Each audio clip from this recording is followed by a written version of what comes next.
انسانوں تک اپنا پیغام پہنچانے کے لیے انسانوں میں سے ہی کچھ بندوں کا انتخاب کرنا ہے۔ نبی کے انتخاب کا حق امت کو نہیں ہے، اللہ کو۔ نبی کون ہوگا یہ اختیار اللہ کا ہے۔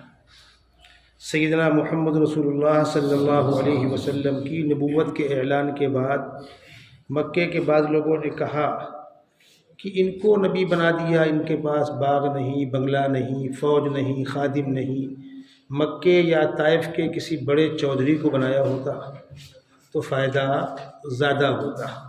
وقالوا لولا نزل هذا القرآن على رجل من القريتين عظيم، قريتين سے مراد مکہ اور طائف۔ خداوند قدوس نے جواب دیا، اہم یقسمون رحمت ربک، اس رحمت کی تقسیم یہ کریں گے؟ نبوت اللہ کی رحمت اور نعمت ہے۔ نبوت سراپا رحمت ہے، نعمت ہے۔ اسی لیے جب تکمیل دین کا اعلان کیا تو فرمایا الیوم اکملت لکم دینکم واتممت علیکم نعمتی، وہ نعمت جو آدم علیہ السلام میں چلی تھی آج مکمل ہو گئی۔ لقد من اللہ علی المؤمنین اذ بعث فیہم رسولا من انفسہم، اللہ نے کرم کیا اور احسان کیا کہ مومنین میں انہی میں سے رسول بھیجا۔ ایک طرف رسول کی آمد اللہ کی نعمت ہے اور رسول صنف انسان سے ہے، من انفسہم، بھی کلیئر ہو گیا۔ تو خداوند قدوس نے انسانوں کے درمیان جو رسولوں کو بھیجا یہ اللہ کی رحمت ہے۔ تو خداوند قدوس جواب دے رہے ہیں، اہم یقسمون رحمت ربک، آپ کے رب کی رحمت کی تقسیم کریں گے؟ یہ تو بہت بڑی بات ہے، چھوٹی سی بات۔ ہم جب روزی تقسیم کر رہے تھے تب بھی ہم کو بندوں کا مشورہ درکار نہیں ہوا۔ کس کو روزی کم دینا، کس کو زیادہ دینا اللہ کا اختیار ہے، کس کو صحت مند رکھنا، کس کو بیمار رکھنا اللہ کا اختیار ہے۔ اللہ نے جواب دیا، اہم یقسمون رحمت ربک نحن قسمنا بینہم معیشتہم فی الحیات الدنیا، ہم نے دنیاوی زندگی میں جب معیشت تقسیم کی ہے وہاں بھی ہم نے بعض کو بعض پر اوپر نیچے رکھا۔ ورفعنا بعضهم فوق بعض درجات لیتخذ بعضهم بعضا سخریا، تاکہ ایک دوسرے کو استعمال کر سکے، ایک دوسرے کے انڈر میں رہ کر کوئی کام کر سکے۔ دنیا کے اندر جتنے کارخانے چل رہے ہیں، فیکٹریاں چل رہی ہیں، اگر غریب لوگ نہ ہوں تو مزدوری کون کرے گا؟ آپ بتائیں۔ ادارے کے اندر کیا سارا عملہ تدریسی ہوتا ہے؟ صفائی کا عملہ نہیں، مطبخ کا عملہ نہیں، گیٹ کا عملہ نہیں، گاڑیوں کے ڈرائیور نہیں ہیں؟ اگر یہ خوشحال ہوں تو گاڑی کون چلائے گا؟ خدمت کون کرے گا؟ تو نحن قسمنا بینہم معیشتہم فی الحیات الدنیا ورفعنا بعضهم فوق بعض درجات لیتخذ بعضهم بعضا سخریا۔ یہ بات میں نے اس پس منظر میں کہی کہ نبی کو نبی بنانا یہ اللہ کا اختیار ہے۔ کس کو نبی بنایا اللہ بہتر جانتے ہیں، اللہ اعلم حیث یجعل رسالتہ، رسالت کہاں رکھنی ہے اللہ بہتر جانتے ہیں۔ اللہ نے اپنے اختیار سے انبیاء کرام کا انتخاب کیا اور ان انبیاء کرام کے توسط سے انسانوں تک اپنا پیغام پہنچایا۔ انسان کی پیدائش کا مقصد بتلایا، انا خلقنا الانسان من نطفة امشاج نبتليه فجعلناه سميعا بصيرا انا هديناه السبيل اما شاكرا واما كفورا، ہم نے انسان کو مرد و عورت کے اختلاط سے مخلوط نطفے سے پیدا کیا، مقصد نبتلیہ آزمائش، پھر ہم نے اس کو علم کے حصول کے ذرائع دیے، فجعلناہ سمیعا بصیرا، جس کو دوسرے مقام پر کہا واللہ اخرجکم من بطون امہاتکم لا تعلمون شیئا، تم نادان پیدا کیے گئے تھے لیکن علم کے وسائل دیے، جعل لکم السمع والابصار والافئدہ، انا ہدیناہ السبیل، راستہ ہم نے دکھا دیا پیغمبروں کے ذریعے، اما شاکرا و اما کفورا، اختیار تمہارا، چاہے مانو چاہے نہ مانو، نہ جنت تنگ نہ جہنم تنگ۔ پوری کائنات خدا کے خلاف بغاوت کر جائے، خدا کی خدائی میں کوئی فرق نہیں پڑنے والا، واللہ الغنی وانتم الفقراء، سب مانو جنت بھی تنگ نہیں، آ جاؤ۔ انا ہدیناہ السبیل اما شاکرا و اما کفورا، اطاعت کرو چاہے نافرمانی کرو، نافرمان بنو گے انا اعتدنا للکافرین سلاسل واغلالا وسعیرا، اطاعت گزار بنو گے ان الابرار یشربون من کأس کان مزاجها کافورا۔ یہ نظام ہے، اس نظام کے تحت انبیاء کرام آتے رہے، جس سلسلے کا آغاز ہوگا اس کا انجام بھی ہوگا، جس کام کی شروعات ہوگی اس کی تکمیل بھی ہوگی۔ شروعات کہاں سے ہوئی؟ سیدنا آدم علیہ السلام سے۔ تکمیل کہاں ہوئی؟ اب سنیے، وہ چور جو ختم نبوت کے دروازے کو دوبارہ کھولنا چاہ رہا تھا، بہت سے تھے ہندوستان کے اندر، مرزا غلام احمد قادیانی، اس نے ہزاروں ہزار صفحات سیاہ کیے، نبوت اللہ کی نعمت ہے، بند نہیں ہونا چاہیے، چلتی رہنا چاہیے، نبوت چلتا رہنا چاہیے سلسلہ۔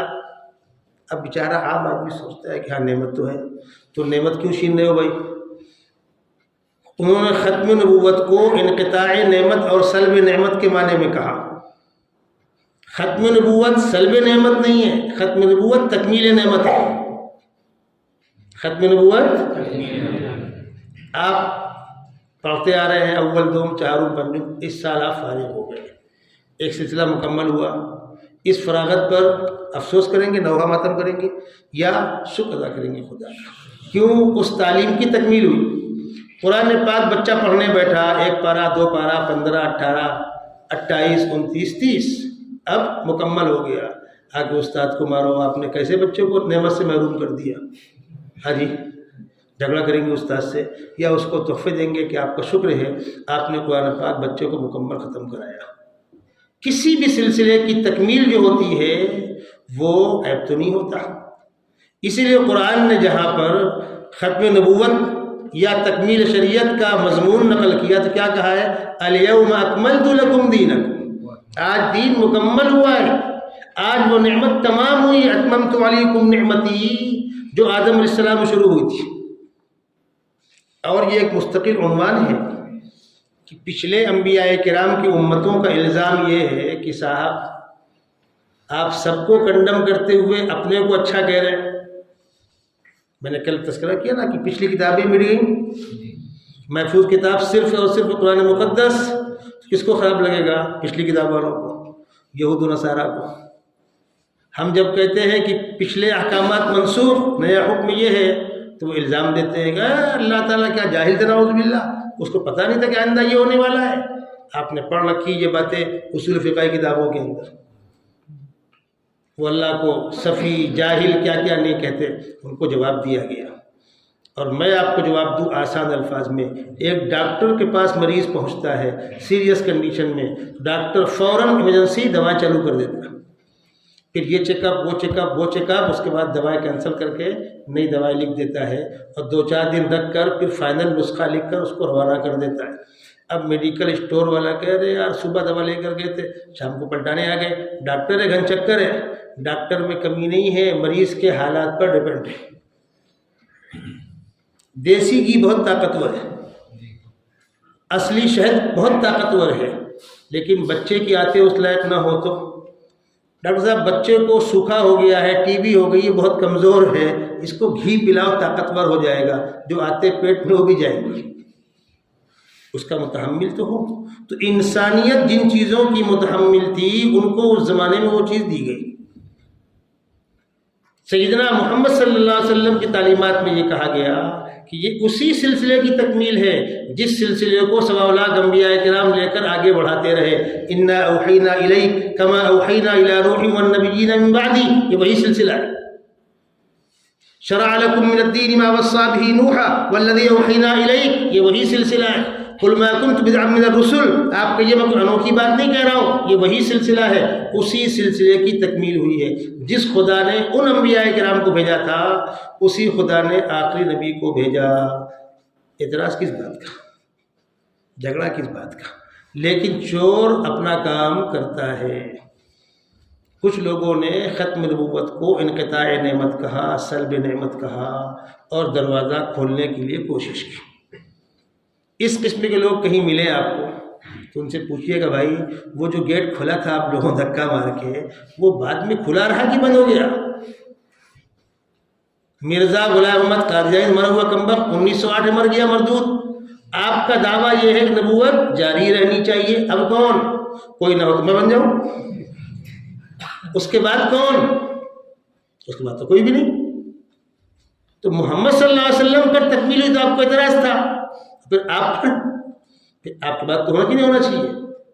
یا مرزا غلام احمد قادیانی کے بعد جن لوگوں نے دعویٰ نبوت کیا آپ ان کو مانو گے؟ اس کا مطلب آپ یہ کہنا چاہتے ہو نعوذ باللہ کہ خاتم النبیین سیدنا محمد صلی اللہ علیہ وسلم نہ ہو کر یہ مردود ہے؟ یہ مانا ہوا نا بھائی؟ اب سنیے، اس کے لوگ تعویل کریں گے، وہ لاکھ تعویل کریں گے، یہ مراد نہیں، یہ مراد، یہ مراد نہیں، یہ مراد۔ ایک بہت مشہور حدیث ہے، کانت بنو اسرائیل تسوسهم الانبیاء کلما ہلک نبی خلفہ آخر یا جاء بعدہ آخر، اس قسم کے الفاظ ہیں۔ بنی اسرائیل میں انبیاء کرام نظام حکومت سنبھالتے تھے، دعوت کا کام انبیاء کرام کرتے تھے، نظام حکومت انبیاء کرام انجام دیتے تھے، یعنی اجتماعی نظام کا اختیار انبیاء کرام کو تھا، جو بعد میں حضرت صلی اللہ علیہ وسلم کے ہاں امت کو ملا۔ کلما ہلاک نبی، جو ایک نبی جاتے دوسرے آتے، یعنی نبی کے بعد وہ کام نبی کرے گا۔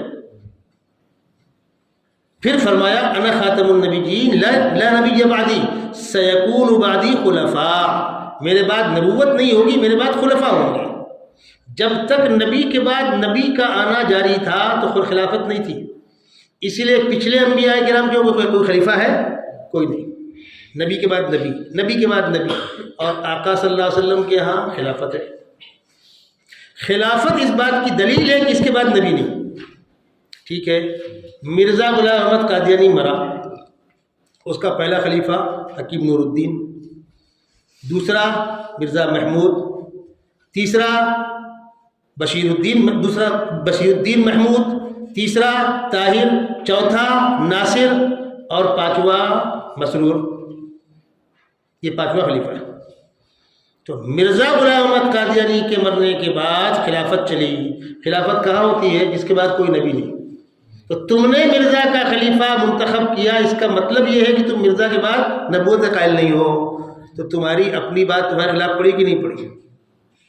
ارے بات سمجھ میں آ رہی بزرگوں؟ اچھی بات ہے۔ سیدنا محمد صلی اللہ علیہ وسلم کے بعد کوئی نبی نہیں۔ وہ کہتے عیسیٰ اسلام تو آئیں گے، تو کوئی نبی نہیں کا مطلب نیا نبی نہیں بھائی۔ عیسیٰ علیہ السلام اب آ رہے ہیں کہ آ چکے ہیں؟ وہ تو انبیاء کی فہرست میں پہلے سے صاحب شریعت ہے، ان کی پیدائش پہلے ہو چکی ہے، ان پر کتاب اتر چکی ہے، ان کے ماننے والی امت موجود، وہ آئے کہاں؟ وہ تو آسمان میں بطور مہمان کے ہیں۔ فرق اتنا ہے کہ موت نہیں واقع ہوئی ہے، دوبارہ لوٹ کر آئے تو پچھلے نبی ہے نا بھائی، اور دوبارہ آنے کے بعد اپنی شریعت کی بات نہیں کریں گے، شریعت محمدیہ کی بات کریں گے، تو کوئی نیا نبی کہاں آیا؟ عیسیٰ علیہ السلام کی آمد سے دھوکہ مت دو۔ یہ لوگ جو ختم نبوت میں ڈاکہ ڈالتے ہیں، ان کا مقصد کیا ہوتا ہے؟ حضرت صلی اللہ علیہ وسلم کی زندگی میں بھی اور آپ کے بعد بھی لوگوں نے دعویٰ نبوت کیا۔ آپ کے انتقال کے بعد ایک عورت کھڑی ہو گئی سجا نامی، اس نے کہا اب تک مرد نبی ہوتے تھے، عورتیں نبی ہوں گی، پہلی میں۔ سبحان اللہ۔ مسلمہ کذاب دعویٰ کیا، آپ کی زندگی میں مارا گیا آپ کے بعد۔ دعوی نبوت کرنے والے کا تعاقب ہوگا، دعوی خدابندی کرنے والے کا تعاقب نہیں ہوگا، تعاقب کی ضرورت نہیں ہے۔ یہ ایک بہت نازک نقطہ سمجھیے۔ ایک شخص کہتا ہے میں خدا ہوں، اس کے پیچھے سر پھوڑی کرنے کی کوئی ضرورت نہیں۔ کیوں؟ جو پیدا ہو وہ خدا نہیں، جو مرے وہ خدا نہیں، جس کو بھوک لگے وہ خدا نہیں، جس کو نیند لگے وہ خدا نہیں، جس کو پیشاب پخانے لگے وہ خدا نہیں۔ اب تو بتلا کس اینگل سے خدا ہے؟ چل مرے گا بعد میں، شام کو سوئے گا نہیں، کھانا نہیں کھائے گا، پیشاب پخایا نہیں کرے گا، خدا کس کو کہتے ہیں؟ الذی لا تأخذہ سنۃ ولا نوم، اونگ نہ آتی ہو، نیند نہ آتی ہو۔ اللہ الصمد لم یلد ولم یولد، نہ پیدا ہوا نہ پیدا اس سے بھی پیدا ہوا۔ ولم یکن لہ کفوا احد، جیسا کوئی نہیں، تم جیسے 100-200 گدھے ٹہل رہے۔ دعویٰ خدا بندی کرنے والے کو منہ لگانے کی کوئی ضرورت نہیں ہے، وہ اپنی موت خود ہی مر جائے گا۔ نبی چونکہ انسان ہوتے ہیں، نبی انسان ہوتے ہیں اور انسانی ضرورتوں میں انسانوں کے ساتھ شامل ہوتے ہیں، اس دھوکہ ہو جائے گا۔ نبی انسانی ضرورتوں میں انسانوں کے ساتھ شامل ہوتے ہیں، مقام کے اعتبار سے بلندے ہوتے ہیں۔ رضا خانیوں نے دھوکہ دیا، یہ لوگ حضور کو اپنے جیسا کہتے ہیں، کیا نبی ہم جیسا ہوگا؟ نہیں، نبی مقام کے اعتبار سے ہم جیسے نہیں ہوں گے، ہم سے بہت بلندے ہوں گے۔ لیکن چونکہ نبی اسوہ اور نمونہ بھی ہے، نمونہ کب ہوں گے؟ جب ضرورتوں میں ہمارے ساتھ شامل ہوں گے۔ بھائی کھانا کھانے کی سنت تو پیغمبر نے کھانا کھایا تو سنت نہ، سونے کی سنت پیغمبر سوئے تو سنت، شادی کی سنت، کاروبار کی سنت، بال بچوں میں رہنے کی سنت، یہ کب ہوگی؟ جب مکان ہوگا، جب بال بچے ہوں گے، جب بھوک لگے گی، جب پیاس لگے گی، جب بیماری آزاری ہوگی، جب دکھ سکھ ہوگا۔ انسانی تقاضوں میں انبیاء انسانوں کے ساتھ شامل ہوتے ہیں، مقام کے اعتبار سے ہم سے بہت بلند ہوتے ہیں۔ تو تقاضوں میں شرکت وجہ اشتراک ہے اور مقام بلند ہے، وجہ امتیاز ہے۔ یہ جنس اور وہ فصل، انما انا بشر مثلکم، یہ وجہ اشتراک ہے، اور یوحا الیہ وجہ امتیاز ہے۔ خلط ملط مت کرو۔ نبی من کل الوجوہ ہم جیسے نہیں، لیکن کسی چیز میں شامل نہیں، ایسا بھی نہیں ہے، ورنہ نمونہ کیسے ہوں گے؟ تو چونکہ جھوٹا نبی بھی انسان ہی ہوتا ہے، تو اللہ کا دستور یہ ہے کہ جب کوئی جھوٹا نبی کسی چیز کو اپنی نبوت کی دلیل بنا کر پیش کرے گا، اللہ اس میں کامیاب نہیں ہونے دے گا۔ دھیان رکھیے گا، جب کوئی جھوٹا نبی کسی چیز کو اپنی نبوت کا معجزہ بنا کر پیش کرے گا، خدا کامیاب۔ آقا صلی اللہ علیہ وسلم نے زمزم کے کھارے کنویں میں کلی کی تو پانی شفا ہو گیا۔ سیدنا علی کرم اللہ وجہہ کی آنکھ میں چوٹ لگی غزوہ خیبر میں، بہت مشہور واقعہ ہے نا، انہی کے ہاتھ سے فتح ہوا تھا۔ دشمن نے حملہ کیا تھا، کنپٹی مار لگی تھی، آنکھ باہر آ گئی تھی، نکل کے باہر آ گئی تھی۔ آقا صلی اللہ علیہ وسلم اپنے ہاتھ سے اس کو اندر کر دیا، لعاب دہن لگا دیا، وہ آنکھ اچھی ہو گئی۔ حضرت علی فرماتے کبھی درد نہیں ہوا، اور اس آنکھ کی روشنی اس سے بھی تیز تھی۔ ایک جھوٹے مدعیہ نبوت کے پاس لوگ گئے کہ کنواں کھارا ہے، آپ کلی کر دیں تو میٹھا ہو جائے، اس نے کلی کیا تو کڑوا ہو گیا۔ ایک شخص کی ایک آنکھ خراب تھی، اس کو لے کر گئے کہ اس کے آنکھ میں آپ لعاب دہن لگا دیجئے، لگایا تو وہ بھی گئی۔ یہ اللہ کا نظام ہے۔ مرزا غلام احمد قادیانی ہو، اس قسم کے جو لوگ بھی ہو، جس چیز کو اپنی نبوت کی دلیل بنا کر پیش کیا، جوتے پڑے، یاد رکھیے گا۔ مثلا اس نے کہا کہ ہم مکے یا مدینہ میں مریں گے، کہاں مرا؟ قادیانی میں، جہاں نصیب نہیں ہوا۔ اس سے لوگوں نے کہا حضرت حج تو کرائیے، یہ نبی ہے نا۔ ہاں دیکھتا ہوں، ہاں دیکھتا ہوں، گیا نہیں۔ کیوں؟ اگر گیا ہوتا تو چھوڑتے ہو؟ بس میرے شکیل بن حنیف سے لوگوں نے کہا حضرت جا کے حرم بیت تو لے لو، مہدی ہونے کی ہے ہمت، لوٹ کے آئے گا۔ اگر یہ جا کر حرم میں بیعت لے، امام مہدی کی بیعت حرم میں ہوگی نا بھائی، تو جانا کم وقت، جانتا ہے لوٹ کے نہیں آپ کو۔ اس سے لوگوں نے کہا کہ آپ کہتے ہیں میں عیسیٰ ہوں، تو عیسیٰ علیہ السلام کی پیدائش کہاں ہوئی تھی؟ ربوہ میں۔ آپ پیدا ہوئے قادیان میں، تو اس نے ایک محلے کا نام رکھا ربوہ، پیدا ہونے کے بعد۔ اس سے لوگوں نے کہا کہ آپ نبی ہیں تو آپ کا حرم کہاں ہے؟ اس نے کہا حرم بناتا ہوں۔ حرم بنانے کا اعلان کیا، چندہ شروع ہوا، مکمل کب ہوا؟ مردود کی موت کے بعد۔ اس نے جو دعوے کیے، کیا کہا؟ ہم مکے مدینے میں مریں گے، مکے یا مدینے میں، کہاں مرا؟ اور اس کی موت پخانے پر گر کے ہوئی ہے۔ اس نے مباہلہ کیا تھا مولانا ثناء اللہ امرتسری سے، بہت سے لوگوں سے کیا تھا کہ ہم دونوں جھوٹا جو ہوگا وہ حیضے کی بیماری مرے، حیضہ باللہ ہوتا ہے نا، اس کو 10 چالو ہوئے۔ اس نے اپنے خسر کو فون کیا، وہ آئے، حکیم صاحب مجھ کو بہت خطرناک قسم کا ہیضہ ہو گیا، اس کو آپ دوا دیجیے۔ دوا دی انہوں نے۔ اس زمانے میں گھر بڑے ہوتے تھے اور گھروں میں دور بیت الخلاء ہوتا تھا، یا تو لوگ کھیت جاتے تھے اپنے یا گھروں میں، اسی لیے گھروں کے اندر بندے لگا تو بڑے بوڑھوں کی طرح تھا، کیا جا رہے تھے وہی ہکتے ہو۔ ٹھیک ہے، آج کے ماحول میں الگ چیز ہے، لیکن اس وقت بڑے بڑے گھر ہوتے تھے۔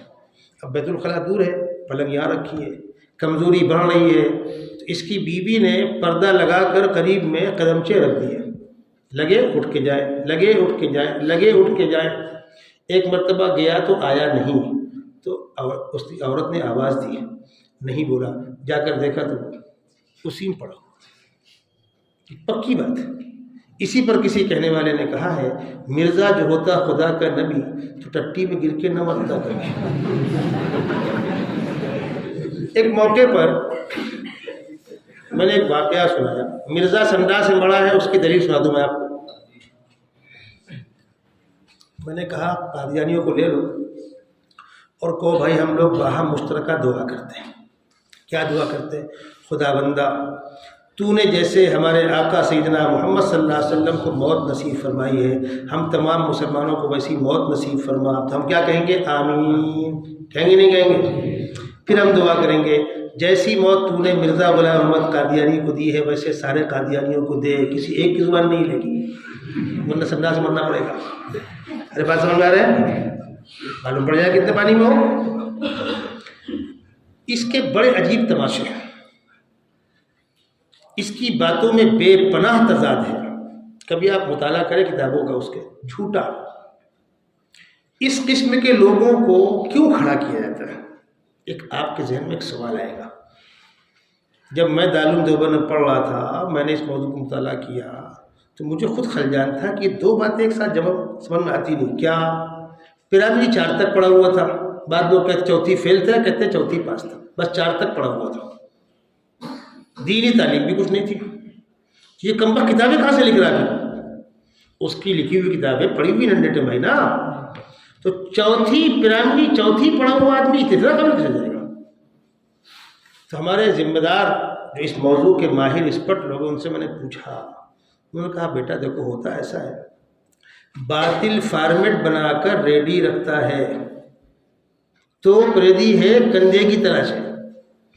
کوئی ایک پٹھو ملا ابن الوقت، اس کو کھڑا کیا، اس کے نام پر دھڑا دھڑ چھاپنا شروع کر دیا، وہ خوش کی میاں کا قد اونچا ہو رہا ہے۔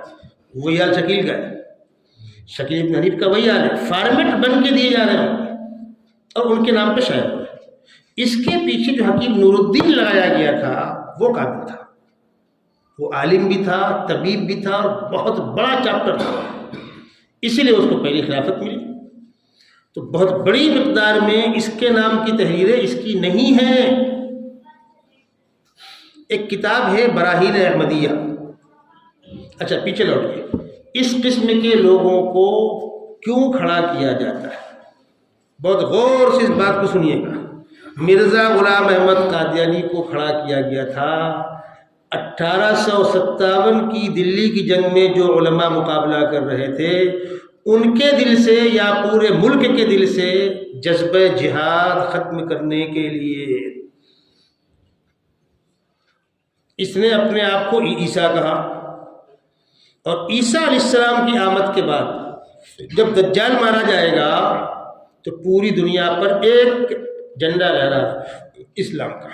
کیا شکل ہوگی؟ دنیا کے اندر انتشار ہوگا، حالات خراب ہوں گے۔ جس رخ پر دنیا تقریباً 99% پہنچ چکی ہے، کچھ لمحے کا انتظار ہے، حالات بن چکے ہیں ویسے۔ پوری دنیا میں افراتفری ہوگی، عرب کا حکمراں مارا جائے گا، نیا حکمراں منتخب نہیں ہوگا۔ سلمان صاحب کے جانے کے بعد محمد پر خدائی رحم کرے، اس کو تو محمد کہتے ہوئے شرم آتی، بن سلمان کہیے۔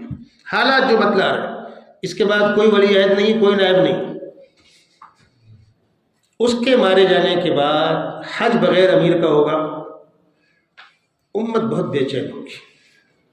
امام مہدی سیدنا محمد صلی اللہ علیہ وسلم کے خاندان کے ہوں گے، حسنی سید ہوں گے، مدینہ منورہ پیدا ہوں گے۔ آقا صلی اللہ علیہ وسلم فرماتے ان کا نام میرے نام کے مطابق ہوگا، موافق ہوگا، یواتی اسمہ اسمی، اور ان کے والد کا نام میرے والد کے نام کے مطابق ہوگا، یعنی امام مہدی کا اپنا نام محمد ہوگا، والد کا نام عبداللہ ہوگا۔ مدینہ منورہ پیدا ہوں گے، جوانی گزرے گی، عمر ڈلے گی، یہ حالات ہوں گے۔ اس وقت امت کو امام مہدی کی تلاش ہوگی، اس لیے کہ علامتیں وہی ہوں گی امام مہدی کے ظاہر ہونے کی۔ یہ سوچ کر کے کہ مجھے لوگ نہ گھیریں، یہ مدینہ منورہ سے مکہ المکرمہ آ جائیں گے خاموشی سے، حج کے بعد طواف کر رہے ہوں گے۔ اس وقت مطاف میں 313 اللہ کے نیک بندے ہوں گے، قطب و غوث و ابدال، ان کو کشف ہوگا کہ امام مہدی یہی ہیں، ڈھونڈیں گے، چہرے پڑھیں گے، بالآخر امام مہدی تک پہنچ جائیں گے، پوچھیں گے کہ آپ مدینہ منورہ کے ہیں؟ جی۔ حسنی سید ہیں؟ جی۔ آپ کا نام محمد ہے؟ جی۔ تو وہ کہیں گے امت بہت بے چین ہے، آپ اقتدار اپنے ہاتھ میں لیجیے، یہ انکار کریں گے، یہ معذرت چاہیں گے، لیکن امت مجبور کرے گی اور مقام ابراہیم کے سامنے بیٹھ کر ان کے ہاتھ پر اس وقت کے اولیاء اللہ بیعت کریں گے۔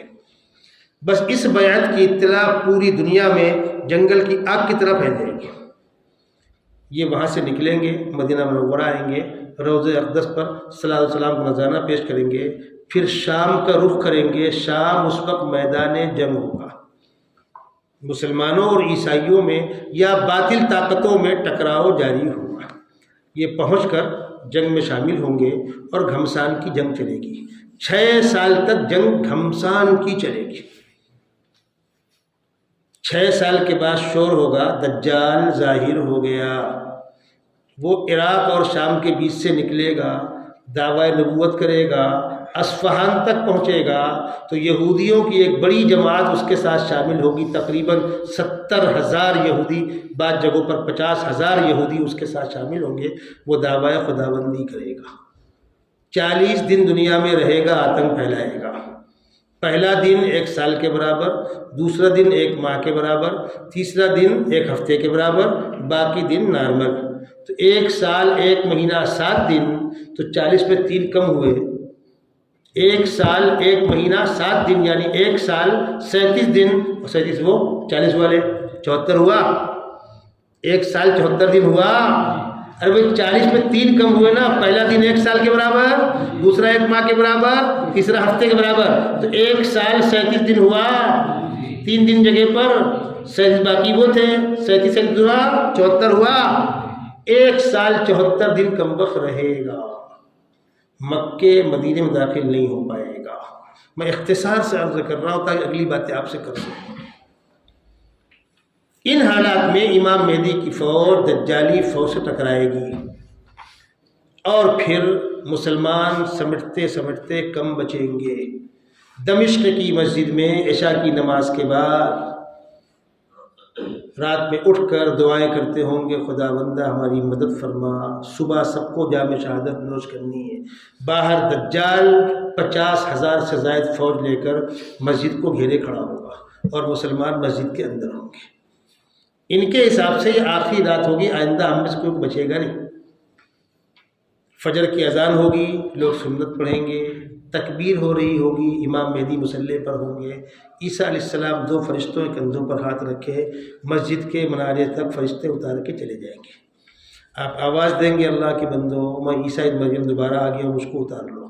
ان کو اتارا جائے گا، تشریف لائیں گے نیچے، امام مہدی اشارہ کریں گے آئیے مسلح پر، تو وہ کندھے پر ہاتھ رکھ کے فرمائیں گے آپ ہی نماز پڑھائیے، آپ امام میں مقتدی۔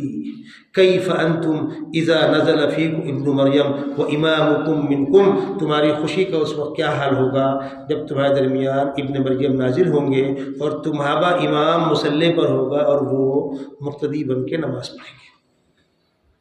اس کے بعد امت شکوہ کرے گی، ہم لوگ بہت کم ہیں، کمزور ہیں۔ فرمائیں گے فکر مت کرو، مجھ کو نیزہ دو، دروازے کھول دو۔ دروازے کھولے جائیں گے، دجال اپنی فوج کے ساتھ آگے بڑھے گا، عیسیٰ علیہ السلام سامنے آئیں گے۔ دجال کی نگاہ عیسیٰ علیہ السلام پر پڑے، بھاگے گا، خداوند قدوس نے عیسیٰ علیہ السلام کو طاقت دے رکھی ہوگی، جہاں تک نگاہ جائے گی وہاں تک ان کی سانس جائے گی، اور ان کی سانس سے دشمن کٹ کٹ کے مرے گی۔ وہ سانس قتل کا کام کرے گی، کھڑے ہو کر دیکھیں گے ایسے ایسے وہ دھڑ دھڑ دھڑ دھڑ، لشکر کٹ کٹ کے گرے گا، مریں گے، دجال بھاگے گا۔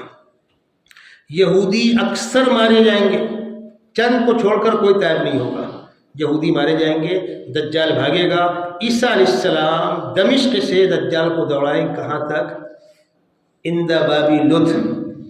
یہ لد کہاں ہے؟ اسرائیل کی راجدھانی تل ابیب، تل ابیب سے 18 کلومیٹر کے فاصلے پر لد شہر ہے۔ جس وقت اللہ کے نبی صلی اللہ علیہ وسلم نے اس جگہ کی نشاندہی کی تھی وہاں یہودی نہیں تھے، کوئی شہر نہیں تھا، لیکن حدیث میں الفاظ 1400 سال پہلے موجود ہے، عند باب لد۔ اب کیا ہے لد میں؟ لد ایک بڑا شہر ہے، وہاں ایئرپورٹ ہے، دنیا کا سب سے زیادہ سیکورٹی لیس ایئرپورٹ ہے۔ اب آج کے حالات بتلا رہے ہیں کہ دجال بھاگ کر ایئرپورٹ پہ گھس کر کسی فلائٹ میں بیٹھ کر بھاگنا چاہ رہا ہوگا، اور عیسیٰ علیہ السلام ایئرپورٹ کے گیٹ پہ ہی کام تمام کریں گے۔ عند باب لد دجال مارا گیا۔ جب دجال مارا جائے گا، ابھی تک عیسائی اس دجال کو مسیحا سمجھ رہے تھے، اب ان کی آنکھ کھلے گی، او ہو یہ جھوٹا ہے، سچے مسیح دوبارہ آ گئے۔ جب عیسائیوں کو معلوم ہوگا کہ ہمارے نبی دوبارہ آسمان سے آ گئے ہیں، تو وہ سب عیسیٰ علیہ السلام کے ہاتھ پہ کلمہ پڑھیں گے، اور عیسیٰ علیہ السلام کس کی اتباع کر رہے ہوں گے؟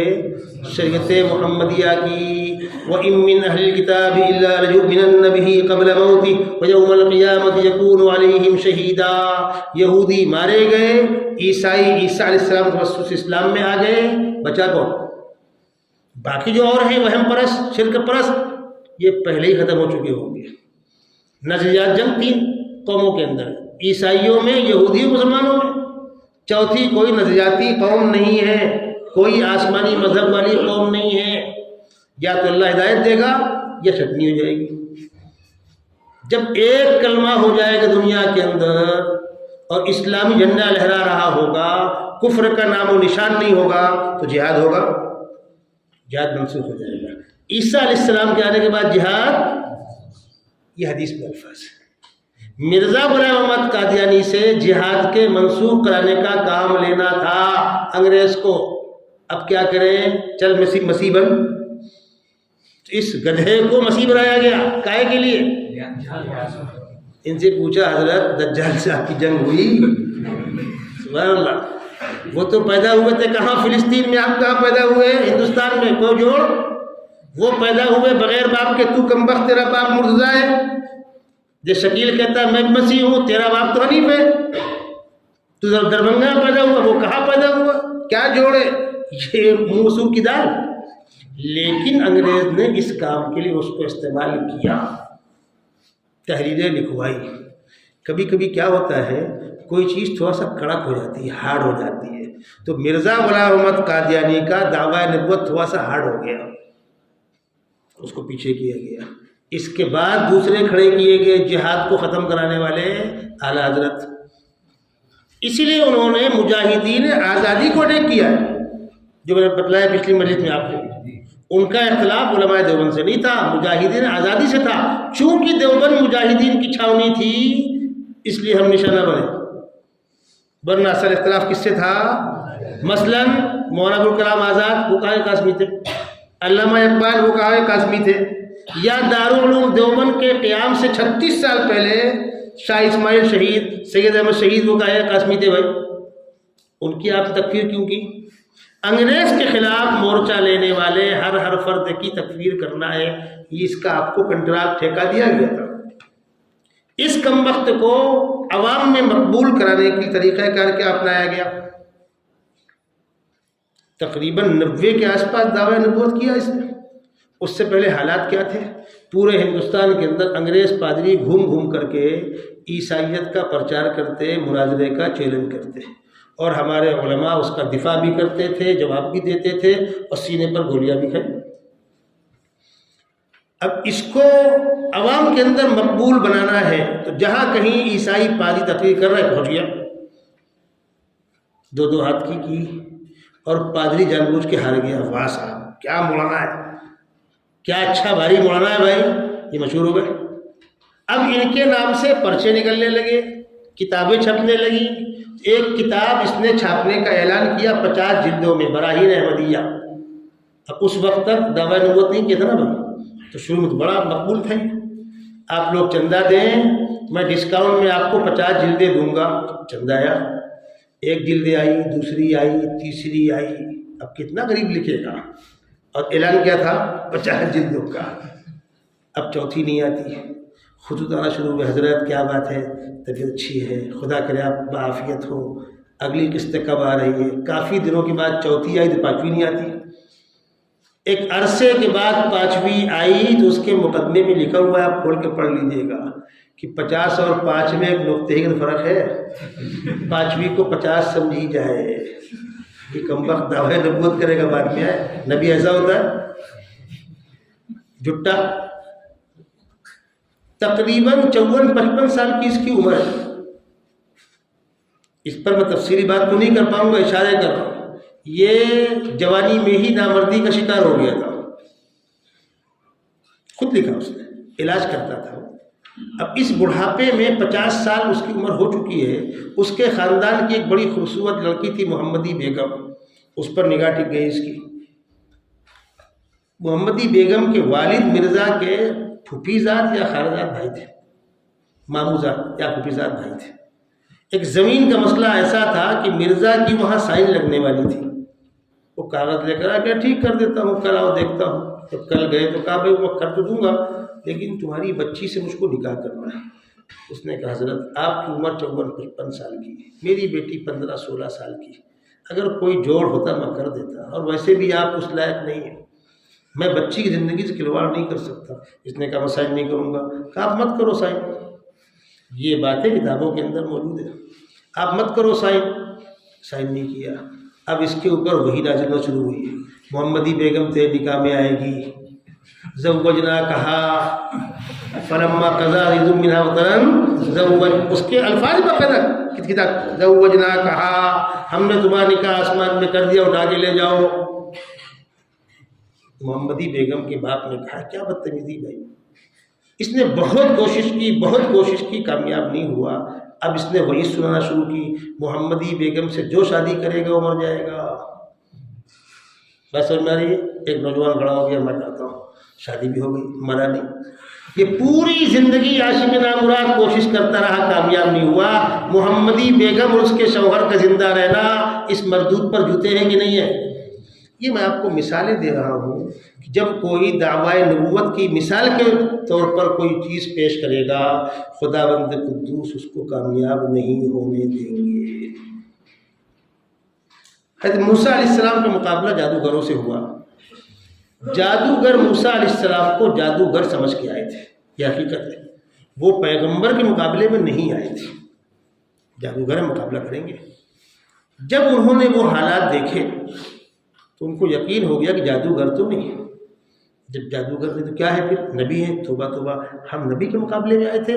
تو سب کے سب بے اختیار سجدے میں گرے. القی السحرۃ سجدا قالوا آمنا برب ہارون و موسیٰ. اس کے بعد فرعون نے بہت للکارا، آمنتم به قبل ان آذن لکم انه لکبیرکم علمکم السحر فلأقطعن ایدیکم وارجلکم وغیرہ وغیرہ. فاقض ما انت قاض، فاقض ما انت قاض، جو کرنا ہے کرو. انما تقضی هذه الحیاۃ الدنیا انا آمنا بربنا لیغفر لنا خطایانا. ہم نادانی میں آ گئے، ہم نے موسیٰ کو نبی نہیں سمجھا تھا، اب سمجھا، اب کچھ نہیں. جس وقت موسیٰ علیہ السلام کھڑے ہو کر منظر دیکھ رہے تھے کہ جادوگر اپنی لاٹھی پھینک رہے ہیں، رسی پھینک رہے ہیں، ڈنڈی پھینک رہے ہیں وغیرہ وغیرہ، میں بھی لاٹھی پھینکوں گا، سانپ بن جائے گا. اتنے بہت سے سانپ بچھو کے بیچ میں ایک سانپ اور بڑھ جائے گا، تو فیصلہ کیسے ہوگا؟ ان کا بھی کرتب، میرا بھی کرتب. یہ تو میں ڈرا ہو جائے گا. پروردگار نے کرنا ڈرا ہم نہیں ہونے دیں گے، فیصلہ ہوگا. قرآن کے الفاظ دیکھیا فَأَوْجَسَ فِي نَفْسِهِ خِيفَةً مُوسَىٰ قُلْنَا لَا تَخَفْ، ڈرو مت، إِنَّكَ أَنتَ الْأَعْلَىٰ. فیصلہ ہوگا، تم کو بلندی حاصل ہوگی. القی ما فی یمینک تلقف ما صنعوا، پھینک کے دیکھو، سب کا کام تمام کرے گا. پھر قرآن اعلان کر رہا ہے انما صنعوا کید ساحر ولا یفلح الساحر حیث اتی، جادوگر جو لے کر آئے ہیں وہ جادوگر کا جادو ہے، پیغمبر کے معجزے کے مقابلے میں جادو ٹک نہیں سکتا۔ ولا یفلح الساحر حیث اتی، پیغمبر کے معجزے کے مقابلے میں جادو ٹک نہیں سکتا۔ جھوٹا مدعی نبوت جس چیز کو اپنی نبوت کا معجزہ کہہ کر دلیل کہہ کے پیش کرے گا، اللہ کا نظام ہے کہ اس کو اس میں ثابت قدم یا ثابت کرنے والا نہیں چھوڑے گا اللہ، ورنہ لوگوں کے ایمان کا کیا ہوگا۔ جھوٹے مدعیہ نبوت یہ حرکت کریں گے، کوئی محمد رسول اللہ بنے گا، کوئی مسیح بنے گا، کوئی مہدی بنے گا، وغیرہ وغیرہ۔ جیسے جیسے قرب قیامت کا دور آئے گا اضافہ ہوگا۔ آپ کو تعجب ہوگا ہندوستان کے اندر تقریباً 50 ٹہل رہے مہدی، 10-20 عیسیٰ ہیں۔ اچھا، چونکہ شیعوں کے یہاں امام مہدی کا تصور 12ویں امام کا تصور ہے، ان کے یہاں امام مہدی کا مطلب 12واں امام، جو ہے ہی نہیں لیکن ہے، جس طریقے ایودھیا میں رام جی ہے نہیں لیکن ہے، ایسی 12واں امام پیدا نہیں ہوا۔ حسن عسکری کو اولادی نہیں ہوئی ہے، 11ویں امام لامرد مرے لیکن ان کے یہاں ہے۔ کہاں ہے؟ ایک غار میں۔ وہ غار کہاں ہے؟ ایک مخصوص مقام، اس کا نام سرہ منرا، جو دیکھے وہ خوش ہو جائے۔ کہاں ہے؟ پتہ نہیں کہاں ہے۔ شیعوں کے یہاں چونکہ مہدی ایک منصب ہے، ایران کے اندر 4000 دعوائے مہدویت کرنے والے جیل کے اندر ہے۔ کتنے باہر ٹہل رہے ہوں گے معلوم نہیں، یہ 4000 بڑے ہیں مدعیان مہدویت۔ کیوں؟ فائدہ ہے نا بھائی۔ ایسے ہی ہندوستان کے اندر اس قسم کے لوگ ہیں۔ ہم کو آپ کو کیا کرنا؟ آپ کو معلوم ہوگا میں سفر سے لوٹ کر آیا، بہت تھکا، سفر تکلیف دہ تھا، کوئی لمبی بات کرنے کا ارادہ نہیں تھا، لیکن آپ کی طرف دیکھ کر میں حاضر ہو گیا۔ اس موضوع پر پڑھیں، کتابیں بہت ہیں، علماء دیوبند نے بہت کچھ لکھا ہے۔ حضرت علامہ انور شاہ کشمیری کی اس موضوع پر بہت قیمتی تحریریں ہیں۔ ان کے شاگردوں کی، خاص طور پر مفتی شفیع صاحب رحمۃ اللہ علیہ کی ختم نبوت فی القرآن، ختم نبوت فی الحدیث، ختم نبوت فی الآثار، یہ کتابیں ہیں مفتی شفیع صاحب رحمۃ اللہ علیہ کی۔ علامہ یوسف بن نوری کی بہت سی کتابیں ہیں۔ دارالعلوم دیوبند میں باقاعدہ شعبہ تحفظ ختم نبوت قائم ہے۔ پاکستان میں وہاں کی جو قومی اسمبلی پارلیمنٹ ہے، اس پارلیمنٹ نے ان کو غیر مسلم اقلیت قرار دیا۔ اس کی آپ کہانی سن لیجیے۔ ہندوستان کے اندر جب تعاقب ہوا ان کا، یہ سارے نالائق پاکستان بھاگ کر چلے گئے تھے۔ پاکستان جب بنا تو پاکستان یا تو قادیانی اسٹیٹ بننے والا تھا یا شیعہ اسٹیٹ بننے والا تھا۔ اللہ جزائے خیر دے حضرت تھانوی کے خلفاء کو اور شیخ الاسلام مولانا مدنی کے خلفاء کو، ان لوگوں نے وہاں مورچہ لیا، اور تب سے اب تک جاروں کا روزانہ پیش کرتے ہوئے حق کا جھنڈا بلند کیا۔ پاکستان کا پہلا وزیر خارجہ ظفر اللہ قادیانی تھا۔ پاکستان کی حکومت میں بڑے بڑے عہدوں پر قادیانی تھے۔ ان لوگوں نے دریائے چناب،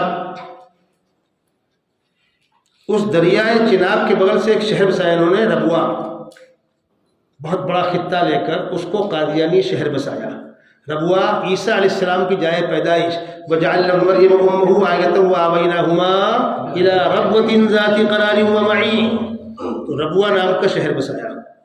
ریلوے اسٹیشن میں اسٹیشن ماسٹر سے لے کر چپراسی تک، حمال تک قادیانی تھے، ان کا وہاں دبدبہ تھا۔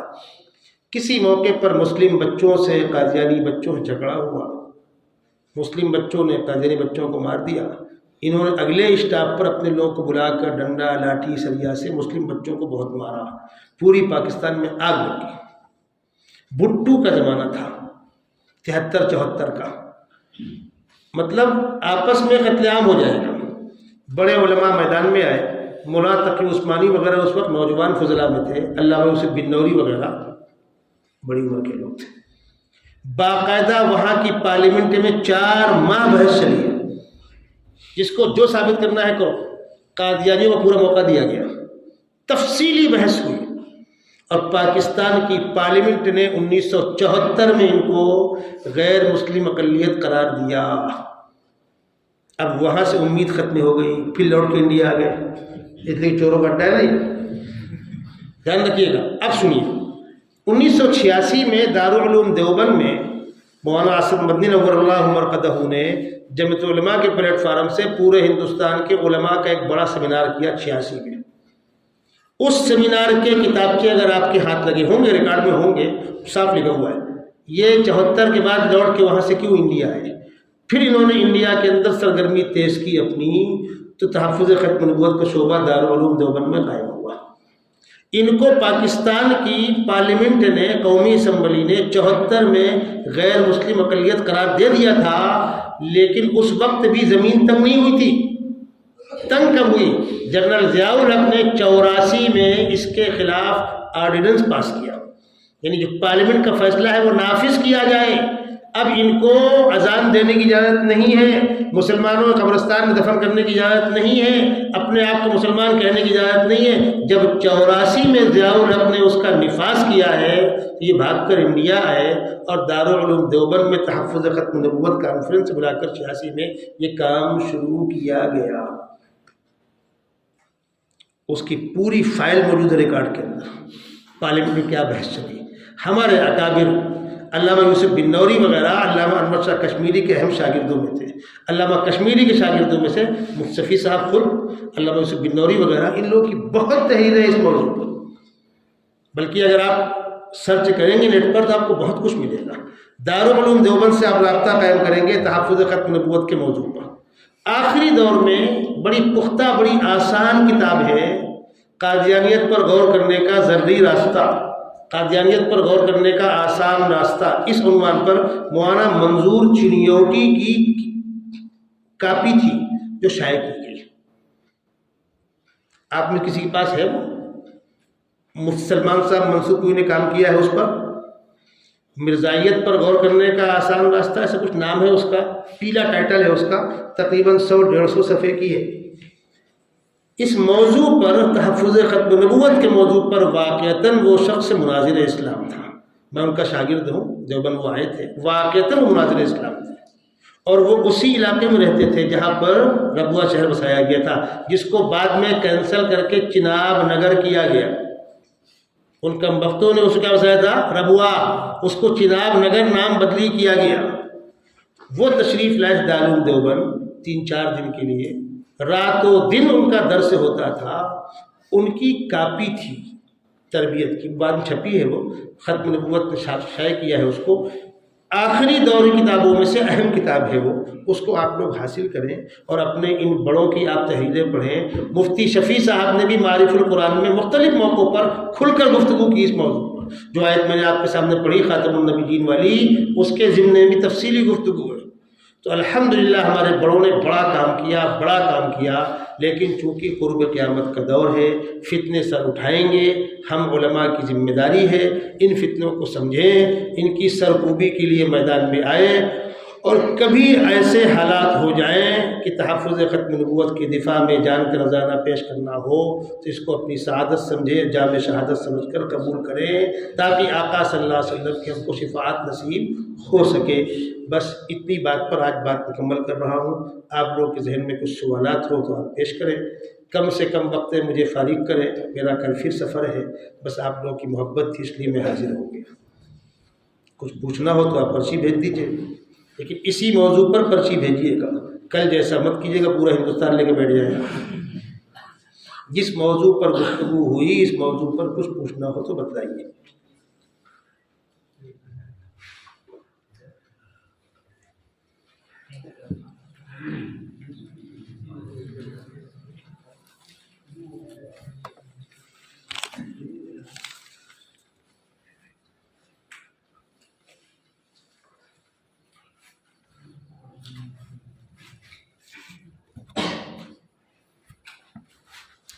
جب فرشتے مکلف نہیں ہیں تو آپ صلی اللہ علیہ وسلم نے حضرت جبرائیل علیہ السلام کی اقتدا کی تھی، حالانکہ غیر مکلف کے پیچھے مکلف کی نماز نہیں ہوتی۔ یہ اصول کہاں لکھا ہے بھائی؟ غیر مکلف کے پیچھے مکلف کی نماز نہیں ہوتی، اور غیر مکلف سے مراد بالغ فرشتہ، نابالغ بچہ نہیں۔ تو غیر مکلف کے پیچھے نماز نہیں ہوتی، یہ اصول کہاں پڑھا تھا؟ اصول تو ایسا ہے نہیں۔ جبرائیل امین نے نماز پڑھائی، آپ نے پڑھی، اولاً تو یہ دعویٰ کر رہے ہیں آپ تو حضرت صلی اللہ علیہ وسلم کو جبریل علیہ السلام نے بطور تعلیم کے نماز پڑھائی تھی، ورنہ عام حالات میں تو آپ نے خود نماز پڑھائی ہے، اور اگر کہیں پر جبرائیل امین نے بطور تعلیم کے پڑھائی ہے تو وہ فرض نماز تو تھی نہیں، وہ نفل نماز تھی، بطور تعلیم کی تھی، اس میں کوئی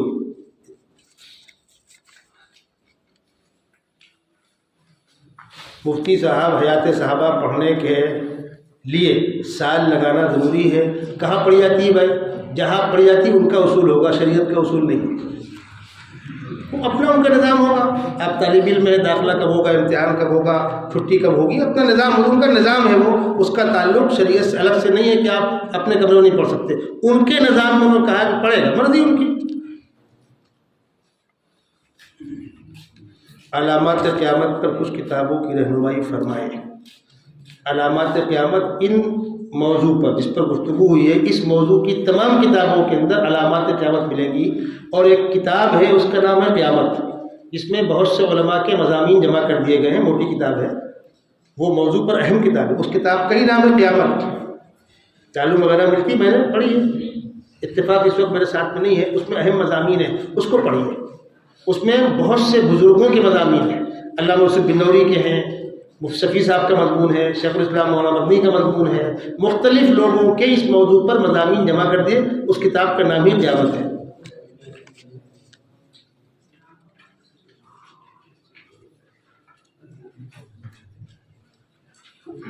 بھائی میں نے منع کیا نا کہ جس موضوع پر گفتگو ہے اسی موضوع پر سوال کریں، جماعت کے سلسلے میں فالتو گھما پھرا کر بات مت کیجیے، کل بات ہو چکی ہے۔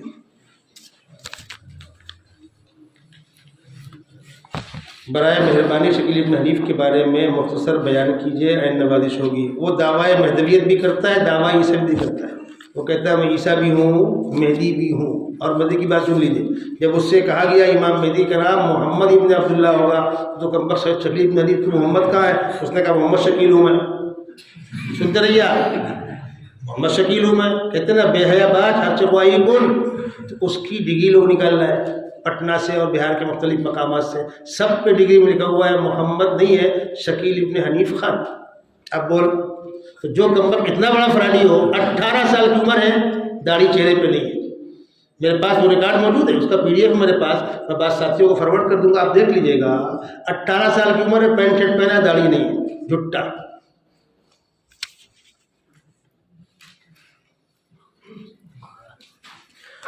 جیسا کہ ہر قوم کے لیے ایک نبی آئے تو کیا انڈیا بھی آئے؟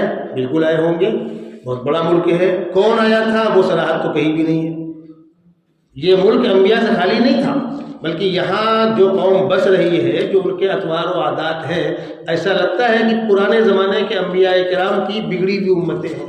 ہم طواف کرتے ہیں، وہ پیغمبر کرتے ہیں، ہم وضو کرتے ہیں، چھوٹا اسنان کرتے ہیں، ہم صدقہ کرتے ہیں، وہ دان پون کرتے ہیں، ہم قربانی کرتے ہیں، وہ ولی دیتے، وغیرہ وغیرہ۔ یہ موقع تفصیل کا نہیں ہے، لیکن آپ غور کریں گے نا، اب رہا سوال کون آیا تو چند انبیاء کرام کے علاوہ تو باقی نام کہیں نہیں ہے۔ دنیا میں کون کہاں آیا، کس کو معلوم کہاں آیا، اللہ کا اعلان ہوا آیا ہوگا۔ ختم نبوت کے عنوان پر کچھ کتابوں کی رہنمائی فرما دیں، کر چکا ہوں میں۔ محمدی بیگم کا واقعہ جو آپ نے فرمایا، اس کتاب کا نام، جس کتاب کا نام بتلا رہا ہوں، مولانا منظور چنیوٹی کی کاپی، اس تفصیل سے واقعہ ہے۔ مولانا منظور چنیوٹی کی جو کاپی شائع ہوئی ہے دارالعلوم دیوبند سے، قادیانیت پر مرزائیت پر غور کرنے کا آسان راستہ، یا مرزائیت پر غور کرنے کے ضروری اصول، اس قسم میں کوئی نام میرے ذہن میں اس وقت ہے نہیں، ہو سکتا ہے مورس جو کتاب کی دکان ہے وہاں ہو کتاب، بہت مشہور کتاب ہے وہ، دارالعلوم دیوبند کے شعبہ تحفظ ختم کو شائع کیا اس کو، اس کے اندر تفصیلی واقعہ ہے اس کا۔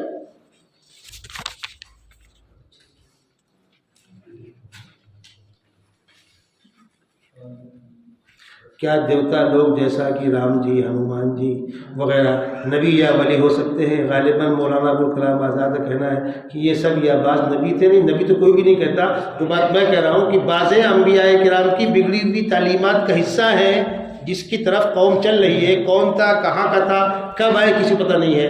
رہا سوال، ایک بات سن لیجئے گا، رام فرضی تصور ہے، کیا ہے؟ کہانی کا تصور ہے بس، اور کچھ نہیں ہے۔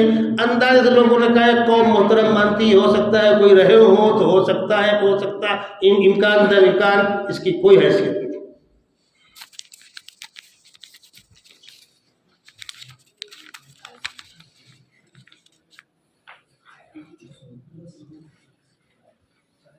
حضرت فتنہ مودودیت سے کیسے دفاع کریں، جس موضوع پر گفتگو ہوئی اس کی پرچی بھیجیے۔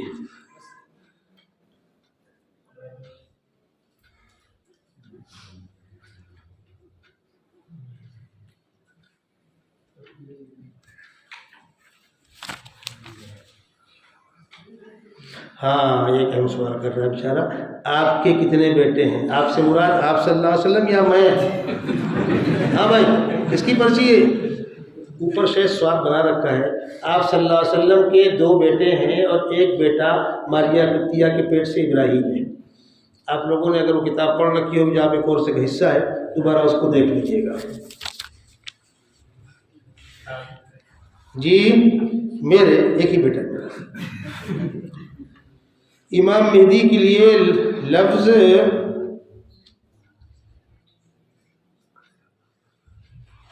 لکھا ہے؟ ہاں لفظ آمد استعمال کرنا ہے یا لفظ ظہور؟ اچھا، امام مہدی کا ظہور ہوگا، دجال کا خروج ہوگا، عیسیٰ علیہ السلام کا نزول ہوگا، نزول عیسیٰ، خروج دجال، ظہور مہدی۔ امام مہدی موجود ہوں گے، ظاہر ہوں گے،